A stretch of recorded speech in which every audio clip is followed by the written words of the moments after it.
Olá, tudo bem? Que bom que você está aqui. Essa decisão de participar do culto pode parecer simples, mas ela pode mudar a sua vida. Então, abra o seu coração e se prepare para aquilo que Deus quer fazer hoje. Este é o primeiro culto num formato diferente, preparado para você.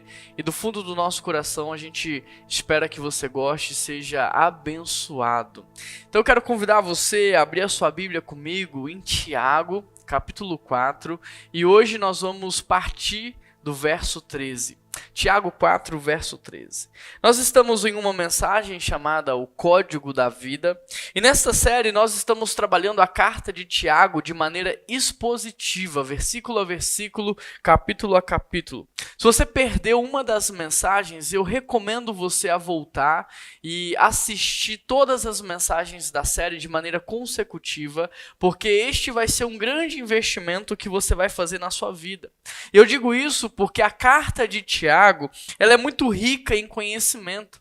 Alguns dizem até que Tiago é uma carta parecida com Provérbios, só que no Novo Testamento, porque é uma carta que traz muitos princípios de sabedoria. E é exatamente por isso que nós estamos olhando para a carta de Tiago e nós estamos extraindo dela códigos de sabedoria para destravar as nossas vidas, para que nós possamos ser assertivos e ter uma vida melhor. Por exemplo, o primeiro código que nós estudamos, você se lembra? O primeiro código foi: não despreze a provação, porque a provação te faz crescer. E quantas vezes, me diz, nós não fugimos das provações? Quantas vezes nós não queremos viver as provações e nós evitamos elas? É verdade ou não é? Mas com Tiago aqui nós podemos aprender que as provações são boas, porque elas nos tiram da zona de conforto, elas nos fazem orar mais, jejuar mais, buscar mais a Deus, elas nos levam a um próximo nível de maturidade. Um avião, por exemplo, antes dele subir e voar, ele é submetido a inúmeros testes, de modo que ele só voa depois de ser aprovado. Percebe? Tem muitas pessoas que não saem do lugar, sabe por quê? Porque elas continuam sendo reprovadas em suas provações. Por isso eu te pergunto, qual é a provação que você tem enfrentado neste exato momento? Qual é a provação que você está passando em sua vida? Me diz, essa provação ela é nova ou essa é uma provação antiga? Porque se você tem enfrentado a mesma provação a vida inteira, significa que você continua sendo reprovado nela. E aí eu quero te dizer algo. Você precisa ter uma atitude nova diante das provações antigas. Porque insanidade, eu não sei se você sabe ou não, é você fazer todo dia a mesma coisa esperando um resultado diferente. Agora, será que não é assim que você tem lidado com as provações? Com as mesmas atitudes, com as mesmas posturas? Porque se é isso que está acontecendo, essa provação não vai passar, porque você não vai ser aprovado nela. Por isso, pensa melhor. Você precisa ter uma atitude diferente diante dessa provação que você está enfrentando há tantos anos. Então, olha só, não despreze a provação. Por quê? Porque ela vai te fazer crescer. O segundo código que nós extraímos da carta de Tiago é: viva com sabedoria. E sabedoria na Bíblia é muito mais do que esperteza, é muito mais do que inteligência. Sabedoria é o conhecimento de Deus traduzido em uma vida prática, em uma vida assertiva. Já imaginou isso acontecendo com você, você vivendo assim, sendo mais assertivo, mais intencional? Agora a grande pergunta é: como obter sabedoria? Como conquistar a sabedoria? E nós explicamos isso justamente na segunda mensagem da série, e eu convido e incentivo você a entrar no YouTube, a procurar a mensagem chamada Viva com Sabedoria, e você vai descobrir como é que você pode ter a sabedoria. O terceiro código extraído da carta foi: pratique a palavra. E aqui nós aprendemos com o Tiago que se você quer ter uma vida boa, não basta você apenas frequentar uma igreja. Não basta você apenas conhecer a palavra. Você precisa colocá-la em prática. Custe o que lhe custar. Essa semana, por exemplo, eu vi na internet um texto que dizia assim: casamento é difícil, mas divórcio também é difícil. Escolha o seu difícil. Obesidade é difícil, mas ser saudável também é difícil. Escolha o seu difícil. Perdoar alguém é difícil, mas guardar mágoa a vida inteira também é difícil. Então, escolha o seu difícil. Praticar a palavra é difícil, mas viver sem a palavra também é difícil. Escolha o seu difícil. Percebe? Difícil sempre vai ser. A questão é qual difícil você está escolhendo, o difícil correto ou o difícil errado? Essa é a grande pergunta. Porque a grande diferença entre o cristão e o religioso é que o verdadeiro cristão, ele vai sacrificar o seu eu para praticar a palavra. Já o religioso, ele vai sacrificar a palavra para satisfazer o seu eu. Enquanto o verdadeiro cristão, ele modela a sua vida de acordo com a palavra, o religioso, ele vai tentar modelar a palavra de acordo com o seu estilo de vida. O quarto código que nós aprendemos é viva pela fé. E você já sabe, fé não é um tiro no escuro. A fé não é uma aposta em Deus. Fé é você conhecer a Deus a ponto de saber a vontade dEle e viver de acordo com a vontade dEle. Agora, sabe por que muitas vezes você não tem fé? É simples, porque você pensa que fé é uma aposta, que fé é um tiro no escuro. Portanto, o que é que você precisa fazer para viver ou ter uma vida de fé? Você precisa conhecer mais o seu Deus. Mas não como um objeto de estudo. Você precisa conhecer um Deus pessoal, o Deus que é o seu Pai. Porque no dia que você conhecer este Deus e tiver esse tipo de relação com Ele, você vai conhecer a vontade dEle, você vai ser direcionado nessa vontade, você vai viver de acordo com essa vontade e tudo vai dar certo. Por exemplo, quando você começa um namoro, você tenta de todas as maneiras se certificar de que a outra pessoa está caminhando em fidelidade. É verdade ou não é? Mas à medida em que vocês vão se conhecendo, que você vai conhecendo o caráter, a integridade, a personalidade do outro, o coração vai descansando porque a confiança aumenta. Interessante porque a mesma coisa acontece com Deus. Quanto mais você conhece a Deus de maneira pessoal, através de um relacionamento, mais você conhece a vontade e o propósito desse Deus. E aí quando você entende o que Deus fez, o que Ele está fazendo e o que Ele quer fazer, você entra no descanso e você passa a viver de maneira assertiva. Portanto, fé não é apostar. Fé não é você caminhar no escuro, fé é você conhecer a vontade de Deus e ser assertivo em direção a essa vontade. O quinto código extraído da carta foi controle a sua língua. E com Tiago aprendemos que o nosso maior inimigo não é o governo. O nosso maior inimigo não são as pessoas que algumas vezes nos perseguem, não. O nosso maior inimigo é a nossa própria língua. Porque da mesma forma que ela pode produzir vida, ela também pode produzir morte. Ou seja, muito das coisas ruins que acontecem com você tem a ver com aquilo que você fala, tem a ver com aquilo que você professa. Por isso Tiago está dizendo, olha, controle a sua língua. Agora, a grande questão é que nós só seremos capazes de controlar a nossa língua através do Espírito Santo. Porque o fruto do Espírito é o domínio próprio. Nós precisamos da ajuda do Espírito para controlar a nossa língua. De modo que Tiago diz, aquele que controla a sua língua pode ser comparado a um homem perfeito. O sexto código é viva em paz. Para Tiago, uma pessoa em guerra com Deus, consequentemente estará em guerra consigo mesmo e com todos à sua volta. E isso nos ajuda a entender o porquê tantas pessoas, elas levam a guerra por onde passam, na família, no trabalho, na faculdade, nas amizades. Você conhece pessoas assim? Pois é. Uma pessoa em guerra com o mundo, uma pessoa em guerra com as outras pessoas é porque ainda não encontrou paz com Deus. É porque ainda não está em paz com Deus. Portanto, a solução quando você encontra uma pessoa assim, não é você tentar se impor ou impor respeito, mas é você ajudar essa pessoa a se conectar com Deus, a se reconciliar com Deus da paz. Quer ajudar as pessoas, então promova a reconciliação. Bom, isso tudo foi o que nós aprendemos até agora na série Código da Vida. Hoje nós vamos dar continuidade, nós vamos aprender um pouco mais. Nós vamos falar sobre o sétimo código, e o sétimo código é viva na vontade de Deus. E para isso, abra sua Bíblia comigo em Tiago 4, verso 13.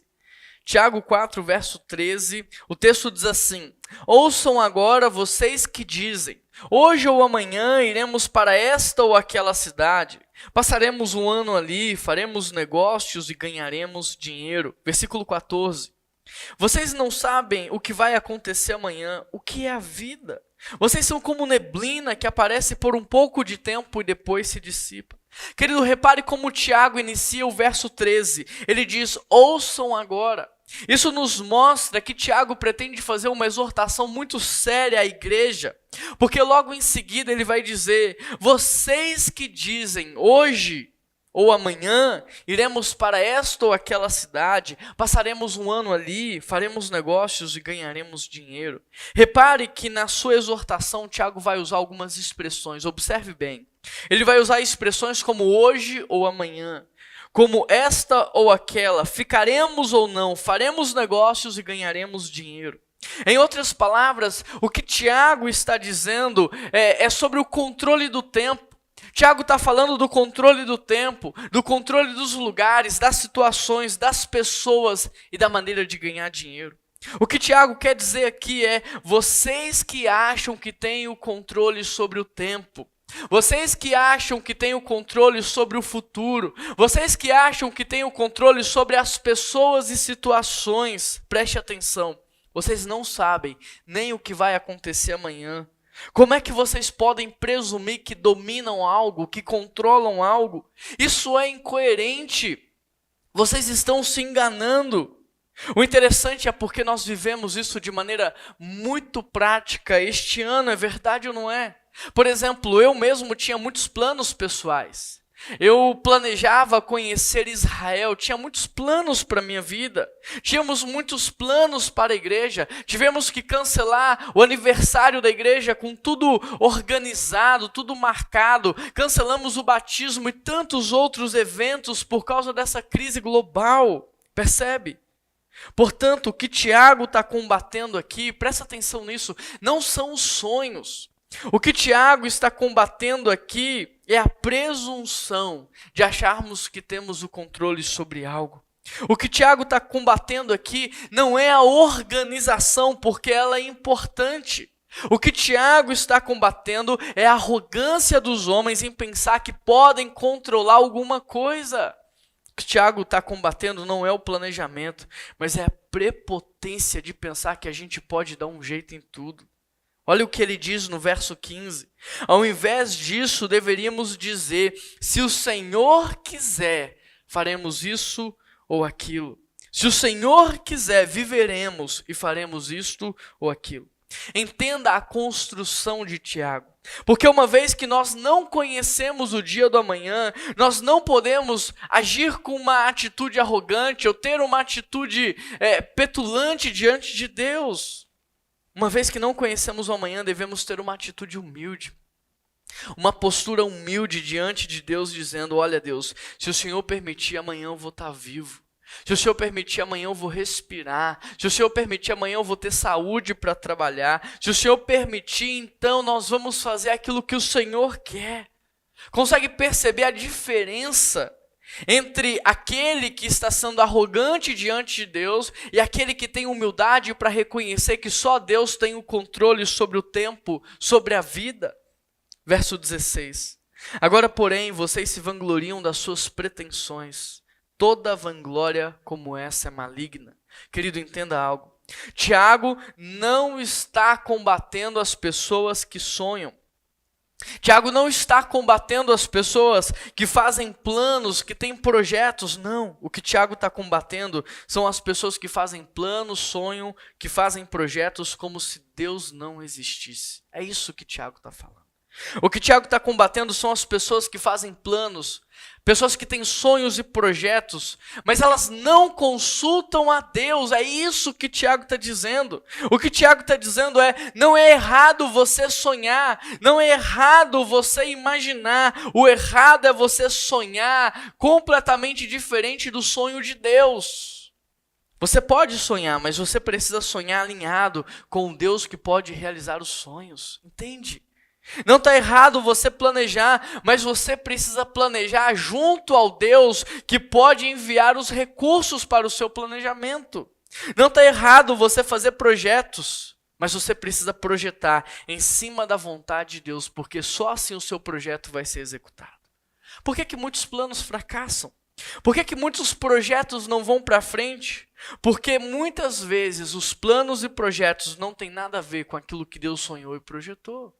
Por que os sonhos não avançam e os projetos não acontecem? Porque ao invés da gente trabalhar alinhado com um Deus que nos ama, que investe nas nossas vidas, que tem o melhor para nós, que conhece o nosso futuro, sabe o que é perfeito e agradável, ao invés de trabalharmos alinhado com este Deus que é Pai, sabe o que muitas pessoas fazem? Elas preferem trabalhar sozinhas, dando tiro no escuro, andando no escuro. Percebe? É ou não é assim? As pessoas deixam para buscar Deus somente quando já estão no fundo do poço. Agora, já imaginou como seria a sua vida se você buscasse Deus antes de tomar as decisões? Já imaginou como você estaria hoje se você consultasse ao Senhor antes de dar os próximos passos? Quanto sofrimento não seria evitado? Por isso, se submeta aos planos de Deus. Se submeta aos sonhos de Deus para a sua vida. Quando eu sonho com um projeto, eu quero ilustrar para que você possa entender. Quando eu sonho com um projeto, junto desse projeto eu também sonho com uma pessoa. E quando eu desafio essa pessoa a executar este sonho, esse projeto, eu primeiro dou para ela direção, o conhecimento que ela precisa, o recurso que ela vai utilizar. E da mesma forma é com Deus. Quando Deus tem um sonho, Ele também tem uma pessoa para executar esse sonho. E quando nós estamos debaixo do sonho de Deus, não falta direção, não falta conhecimento, não falta capacitação, não falta recursos. Quando aquilo que você sonha e projeta está alinhado com aquilo que Deus quer fazer, não tem como dar errado. Quem vive no centro da vontade de Deus não precisa pedir que Deus abençoe o seu caminho, porque quem vive no centro da vontade de Deus já trilha um caminho que é abençoado. Por isso eu te pergunto, de onde vêm os seus sonhos?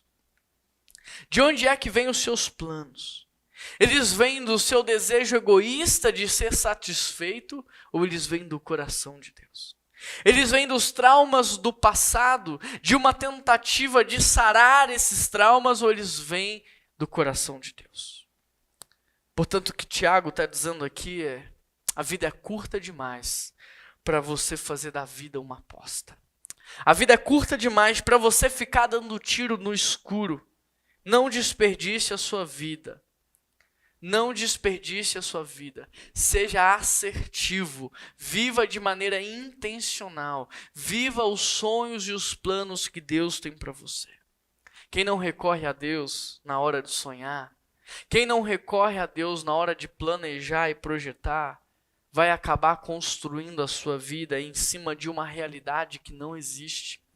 É isso que Tiago está nos mostrando aqui. O amanhã só existe para Deus. Para nós, o que existe é o hoje.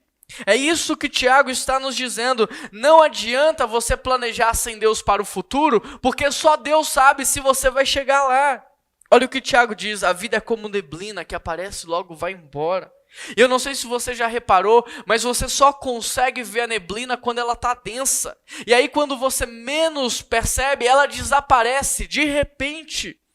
E me disse, a vida não é assim. Hoje nós estamos aqui. Amanhã só Deus sabe. Por exemplo, no dia 20/3 de 2018, eu estava voltando da aula do meu mestrado na Vila Mariana, em São Paulo. E naquele dia estava chovendo muito. Eu joguei no Waze o retorno para Vinhedo e estava dando mais de 4 horas. Marginal congestionada, inundações por São Paulo.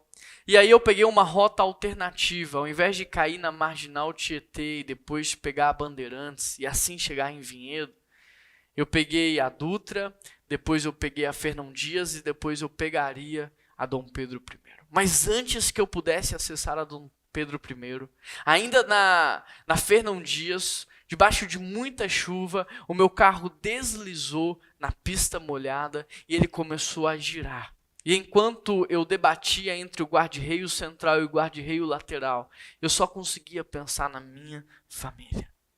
O carro deu PT, estourou os vidros, o airbag, amassou o carro inteiro, mas pela graça e misericórdia de Deus eu saí ileso.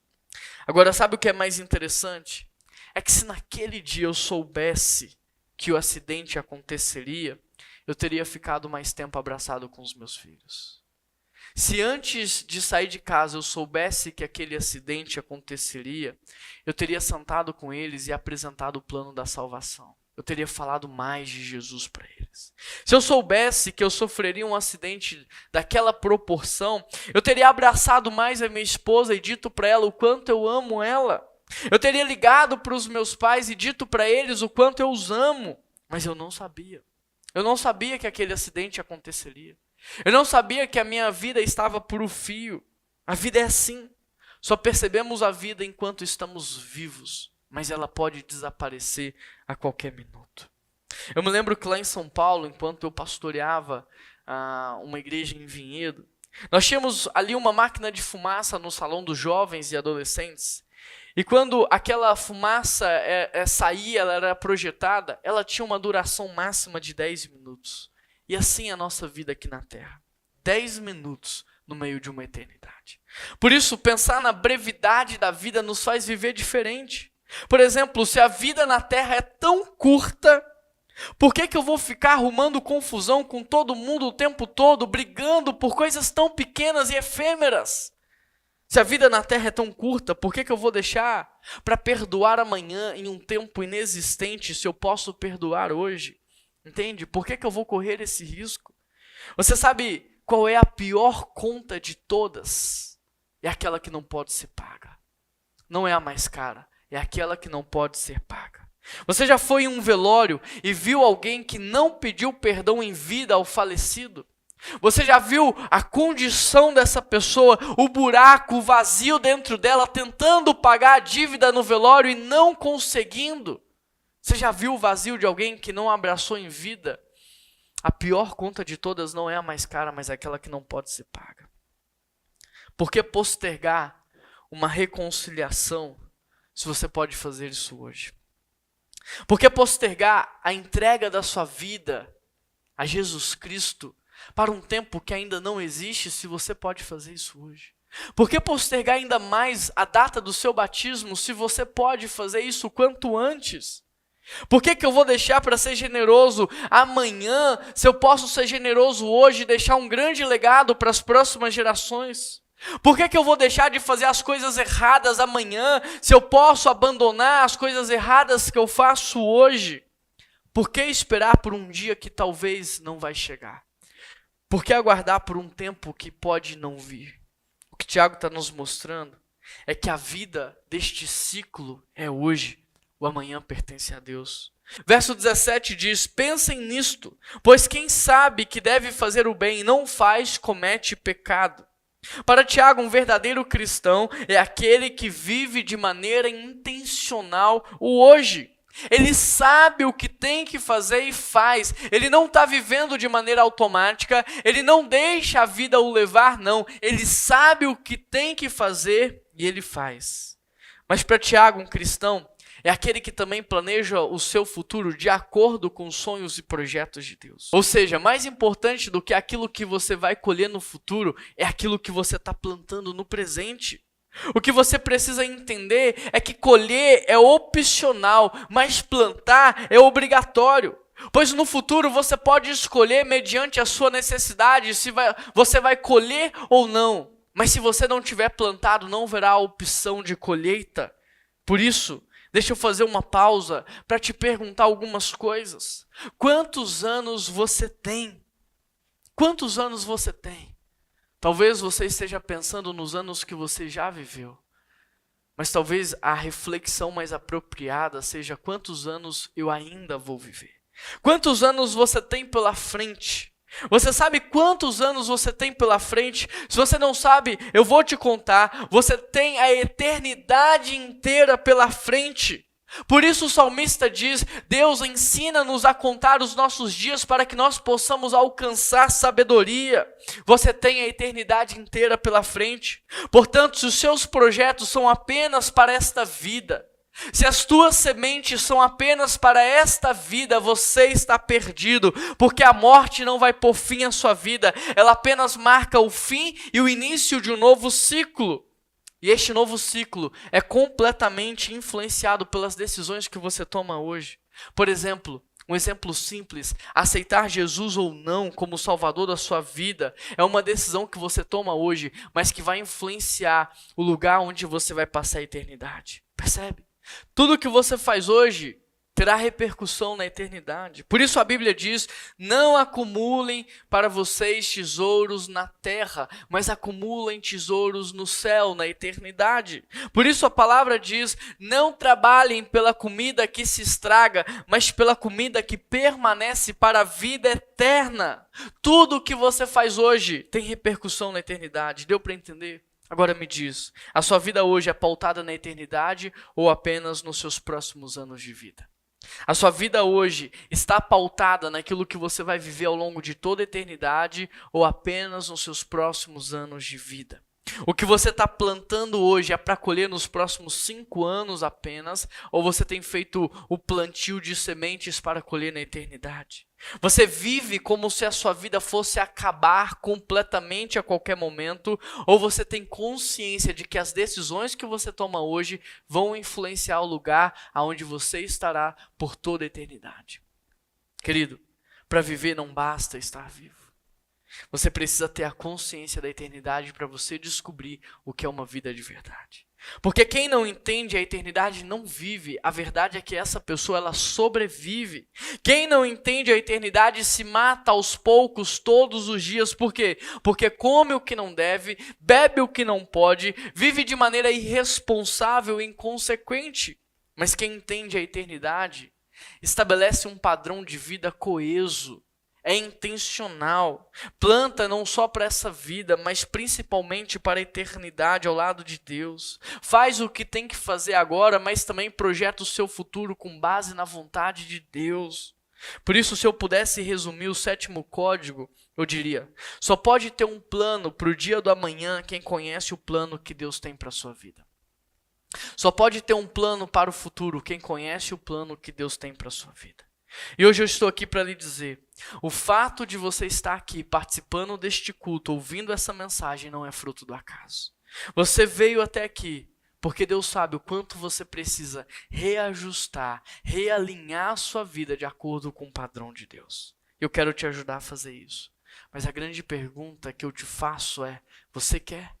Você quer viver no centro da vontade de Deus? Você quer viver os sonhos que Deus tem para a sua vida, o projeto que Deus tem para a sua vida?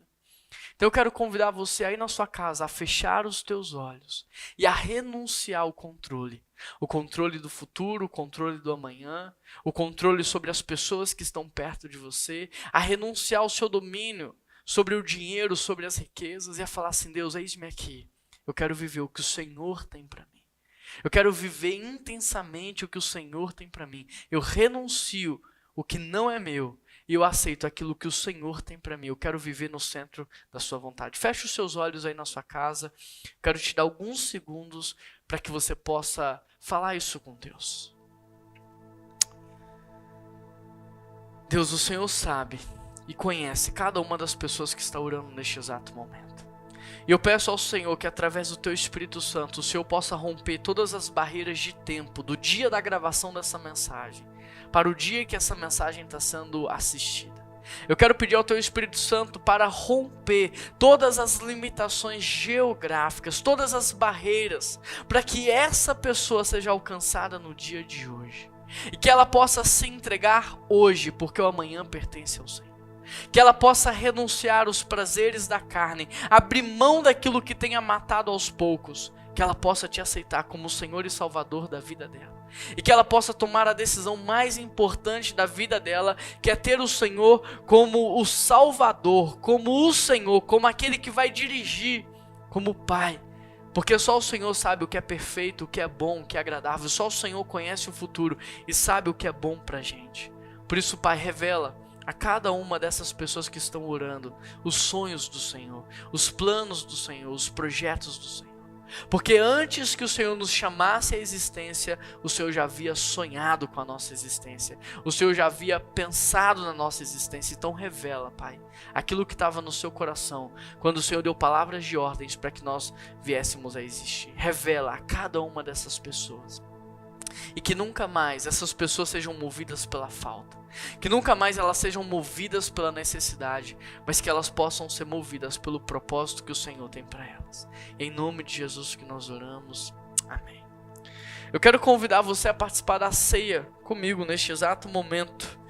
Aí na sua casa você pode pegar o seu cálice, você pode pegar o seu pão, porque a ceia é um instrumento de reconciliação.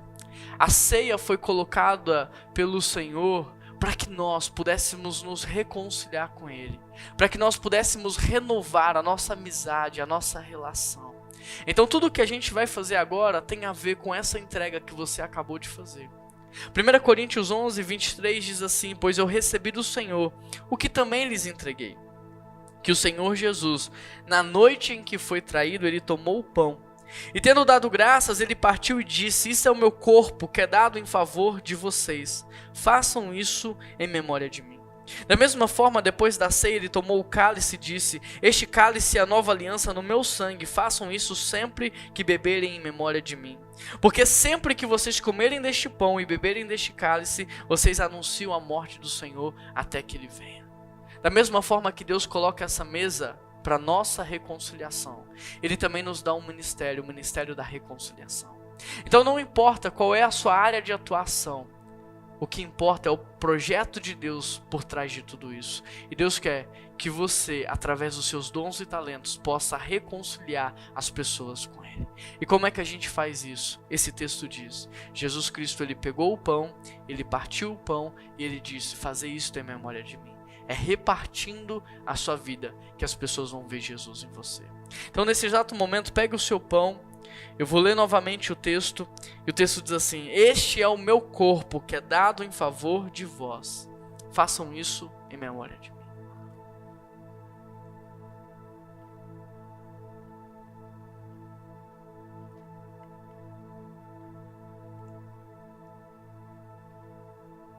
Da mesma forma, depois da ceia, Ele tomou o cálice e disse: este é o cálice da nova aliança no meu sangue.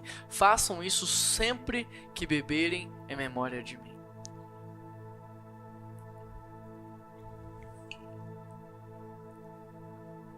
Porque sempre que comerem deste pão e beberem deste cálice, vocês anunciam a morte do Senhor.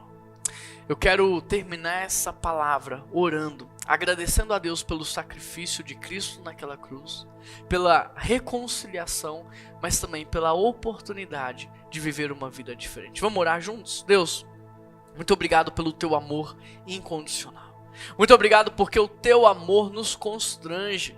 Obrigado, Deus, pela sua generosidade, porque o Senhor enviou o seu Filho para morrer no nosso lugar. Nós agradecemos a Jesus pelo sacrifício dele naquela cruz. Nós agradecemos a Jesus pela possibilidade da reconciliação e de sermos chamados filhos. Deus, muito obrigado porque hoje o Senhor nos dá a oportunidade de viver uma vida diferente. Muito obrigado porque hoje o Senhor nos dá a oportunidade de viver não mais pela falta, não mais pela necessidade, não mais por uma carência, mas sim pelo propósito que o Senhor tem para nós. Por isso, Deus, que o Senhor comece e que o Senhor termine a boa obra nas nossas vidas. Que o Senhor termine aquilo que o Senhor já começou a fazer. E que o Senhor continue trazendo revelação. Que o Senhor continue nos esclarecendo a direção, nos trazendo direção, Pai. Abençoa, Pai, cada um que participou da ceia neste exato momento. Cada um que se entregou. Cada um, Deus, que clamou ao Senhor por graça e misericórdia e pediu perdão. Ó Deus, eu te agradeço porque no dia de hoje, porque neste exato momento está acontecendo inúmeras reconciliações com o Senhor.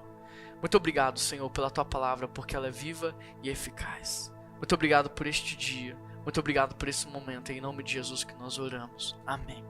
Para você que quer entregar o seu dízimo, a sua oferta, aqui nós temos as contas da igreja, o código de QR Code, que você possa entregar tudo com gratidão, que você possa ofertar com muita gratidão, honrando ao Senhor por tudo que Ele tem feito por você. Acesse aqui as contas, acesse o QR Code, faça a sua oferta. Quero pedir a você que deixe um like aqui para ajudar o YouTube a propagar tudo isso. Assine o nosso canal e, se você pode, participe dos nossos cultos presenciais. Um grande abraço, que Deus te abençoe muito e que você tenha uma excelente semana na presença de Deus. Amém.